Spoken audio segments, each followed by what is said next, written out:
முருகனுக்காக லட்ச லட்சமாக கொடுத்த பக்தர்கள், கப்த கப்தையாக குவிந்த ரூபாய் நோட்டுகள். அட என்னங்க சொல்றீங்க, காணிக்கையே இத்தனை லட்சங்களான்னு வாய் பிளந்த மக்கள்.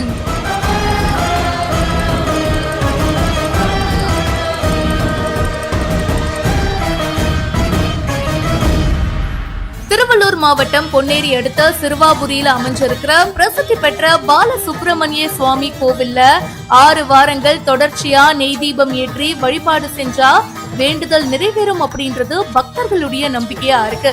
ரொம்ப ஃபேமஸான கோவிலுங்க இது. குறிப்பா செவ்வாய்க்கிழமைகள்ல பக்தர்கள் கூட்டம் மலை மோதும். கோவிலுக்கு வருகை தந்த பக்தர்கள் காணிக்கையா செலுத்திய உண்டியல் பணத்தை எண்ணும் பணி ஸ்டார்ட் ஆச்சு. உண்டியல் காணிக்க மட்டும் 92,45,812 ரூபாய், தங்கம் 59 கிராமோ, வெள்ளி 8 கிலோ 345 கிராமோ, வெளிநாட்டு கரன்சிகளும் சில கிடைச்சிருக்கு. இது எல்லாமே காணிக்கையா பக்தர்கள் செலுத்தி இருக்காங்கன்னு கோவில் நிர்வாகம் சார்பில் தெரிவிச்சிருக்காங்க. ஆனா 75 நாட்கள்லயே 92 லட்சத்துக்கும் மேலையான பக்தர்களுக்கு ஆச்சரியமா இருக்கு.